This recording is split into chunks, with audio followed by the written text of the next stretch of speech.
राम के पटवारी का धोखा कैसे लौटेगा भरोसा।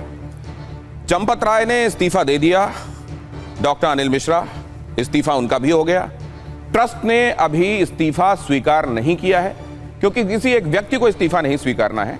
पूरा का पूरा जो कोरम होता है, जो बोर्ड होता है, जब वो मौजूद होगा उसके बाद इस्तीफे पर फैसला लिया जाएगा। स्वामी चिदानंद मुनि जी हमारे साथ जुड़ रहे हैं, परमार्थ निकेतन के स्वामी चिदानंद जी। 500 वर्षों से इतना बलिदान संतों ने, महात्माओं ने, बलिदानियों ने, आस्थावानों ने और कार सेवकों से लेकर आज कार्यकर्ताओं तक बड़े बड़े लोगों का इसमें बलिदान हुआ है, योगदान हुआ है जी।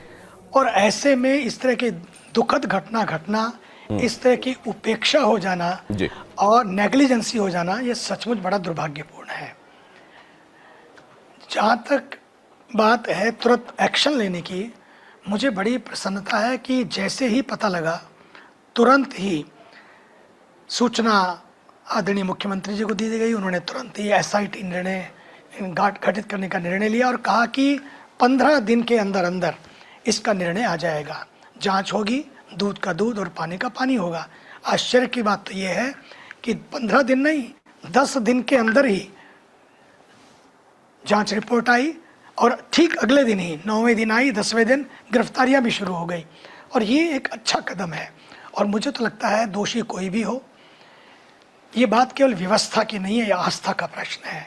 जो भी दोषी हो, ये केवल पाप नहीं है, ये अपराध है और इस पर आपराधिक कार्रवाई होनी चाहिए, दंडात्मक कार्रवाई। और ऐसी कार्रवाई हो कि भविष्य में कभी भी भगवान श्री राम के मंदिर ही नहीं, किसी मंदिर के दान के साथ ऐसा खिलवाड़ ना कर सके, क्योंकि ये संपत्ति केवल लोगों की आस्था से दी हुई जो दान है, ये उनका भाव है, भाव अर्पण है और वो सब कुछ परमात्मा का है, प्रभु श्री राम का है। इसमें किसी ने भी जो कोशिश की है वो सब दंडनीय है। जांच अभी जारी है और मुझे पूरा विश्वास है कोई भी छूट नहीं सकेगा। जिसने भी कुछ किया होगा, जिसकी भी मिली भगत होगी, जिनके भी इशारों पर कुछ हुआ होगा, वो सब के सब दोषी हैं और वो अंदर जाएंगे, ऐसा मेरा विश्वास है। लेकिन मैं एक बात कहना चाहता हूँ, लोग अफवाहों से बचे, अफवाह न फैलाएं, क्योंकि भगवान श्री राम के प्रति जो आस्था का प्रश्न है ये लोगों के दिलों को आहत करता है। इस तरह के सोशल मीडिया के माध्यम से कोई भी कोशिश ना करे, सबको पाप लगेगा जो भी गलत सूचनाएं फैलाएंगे, जो अपने नेगेटिव नैरेटिव के माध्यम से गुमराह करना चाहते हैं, जिनके लिए सत्ता मुख्य है, उनके लिए सनातन गौण हो जाता है। फिर तो वो लोग जो सत्ता के लिए कर रहे हैं, राजनीति कर रहे हैं, मैं उनसे भी कहना चाहूँगा, सत्ता के लिए और बहुत गिमिक्स हैं और बहुत गेम प्लान कर सकते हैं, लेकिन सनातन के लिए, भगवान श्री राम के लिए, इस करोड़ों लोगों की आस्था के आधान अधिष्ठान भगवान मर्यादा पुरुषोत्तम राम के लिए ऐसा कुछ ना करें, नहीं तो सबको भरना पड़ेगा निश्चित रूपेण। क्योंकि आस्था के साथ जब कोई खिलवाड़ करता है उस समय उनको उसकी भुगतान करना पड़ता है। एक बात। दूसरी बात जो मुझे बड़ी अच्छी लगी वो है आदरणीय योगी आदित्यनाथ जी। सच में वो इतने कर्मठ हैं, कर्मयोगी हैं। मुझे पक्का है कि जिस तरह का त्वरित निर्णय वो लेते हैं और उसका अंजाम तक पहुंचाते हैं, ये बहुत दूर तक यात्रा जाएगी। वो पूरा प्रयास करेंगे और कोशिश करेंगे कि करोड़ों करोड़ों राम भक्त जो देश में है और विदेश में है, जिनकी आस्था पर चोट पहुंची है, आघात पहुंचा है, उनको पूरी तरह से न्याय मिले और पूरी तरह से समाधान मिले और समाधान और फिर संविधान दोनों का सहयोग लेकर वे राष्ट्र को, पूरे विश्व को एक सचमुच एक ऐसी व्यवस्था देंगे ताकि आगे इस तरह की गड़बड़ियां ना हो सके। और हमारे पास मॉडल है, तिरुपति जी का मॉडल है, वैष्णो देवी जी का मॉडल है और श्री राम मंदिर का मॉडल है। ये सब संभव है, लेकिन गलती हुई कि जिनको थोड़ा देखना चाहिए था वह थोड़ी कोताही हो गई, नेग्लिजेंसी हो गई। जहाँ तक आदरणीय चंपत राय जी का प्रश्न आ रहा है, मुझे लगता है उन्होंने जो नैतिकता के आधार पर इस्तीफा दिया है ये बहुत अच्छा किया उन्होंने, ये उनका व्यक्तिगत निर्णय है। वो साधु है और साधु व्यक्तित्व और संतत्व के धनी है। मुझे विश्वास है पूरा कि हमारे जो चंपत राय जी हैं, उन्होंने अपने लिए कुछ जिया ही नहीं है। शुरू से लेकर अंत तक जीवन दिया, जवानी दी, अब बुढ़ापे में आकर, इस आयु में आकर जब व्यक्ति सब कुछ समर्पित कर देता है, क्या वो अपने लिए सोचेंगे? कभी नहीं सोचेंगे। उनका शुद्ध चरित्र, उत्कृष्ट चिंतन, उनका जीवन राम और राष्ट्र को समर्पित, उनका विश्वास, उनका तप, त्याग, समर्पण और उनकी अखंड साधना, मैं समझता हूँ कि वो धन्य है, एक ऐसे तपस्वी व्यक्तित्व है। जी स्वामी जी, एक बात ये कि ये नैतिकता के आधार पर दिया गया इस्तीफा क्या कुछ देर से हुआ या एकदम सही वक्त पर हुआ? और दूसरे मैं आपसे ये भी जानना चाहता हूं, आपने कहा कि वो लोग जो सत्ता के लिए करना चाहते हैं, वो लोग, अगर मैं ठीक इशारा आपका समझ रहा हूं तो दावा तो ये है कि हम अगर विसिल ब्लोअर ना होते, हम इस बारे में जागरूक नहीं करते लोगों को, तो ये मुद्दा ही सामने नहीं आता। अंदर ही अंदर तो घुट रहे थे लोग, लेकिन बात सामने नहीं आ रही थी। मैं उनका भी धन्यवाद करना चाहता हूं कि जिन्होंने विसल ब्लोअर के रूप में इस काम को आगे बढ़ाया। ये भी जरूरी था। अगर कुछ हो रहा है उसके बारे में पता लगना चाहिए। मैं उनका सबका, जिन्होंने ये कार्य किया, धन्यवाद करता हूँ। मैं उपेक्षा नहीं कर रहा हूँ, उनका भी धन्यवाद करता हूँ। लेकिन मैं ये भी चाहता हूँ, इसके ऊपर रायता फैलाने की जरूरत नहीं है, इसके ऊपर आस्था पर आघात करने की जरूरत नहीं है, इसका राजनीतिक उपयोग करने की जरूरत नहीं है, क्योंकि ये आस्था से जुड़ा प्रश्न है, आस्था से जुड़ा समाधान है। दूसरी बात मैं आपसे कहना चाहता हूँ कि ये इस्तीफा आपने कहा क्या देर से हुआ? मुझे लगता है देर से हुआ।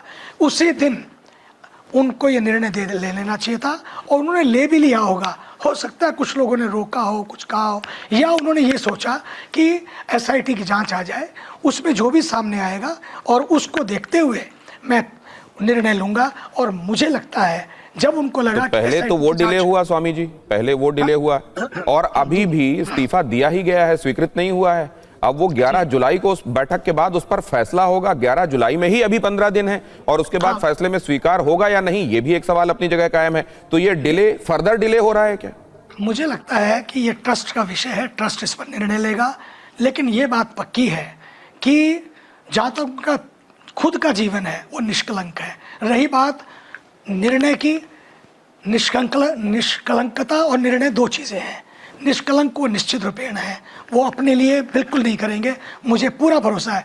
उनको ये था अपने ही लोग हैं, वो कब गलती नहीं करेंगे। अपने लोगों ने अपनेपन का फायदा उठाकर विश्वासघात किया और वो गलत काम करने लगे।